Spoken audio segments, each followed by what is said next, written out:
ఒకడంటాడు కొండకి నడిచొస్తానంటాడు, ఒకడంటాడు స్వామి నీ హుండీలో 5 రూపాయలు వేస్తానంటాడు. ఇప్పుడు వీటిని మొక్కులు అంటారు. మొక్కు అన్న మాట మీరు జాగ్రత్తగా గమనించాలి. వెంకటేశ్వర స్వామి వారి హృదయం ప్రకారం అయితే వ్యాపారము కాదు.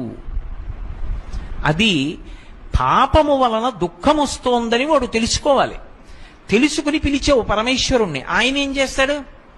నేను ఆదుకోకపోతే ఎవరు ఆదుకుంటారు లక్ష్మి? అందుకుని ఉంటాను ఈ కలియుగంలో వెంకటాచలం మీద. ఎవడు ఎక్కడ ఎంత మౌనంగా లోపల లోపల పిలిచినా నాకు వినపడుతుంది.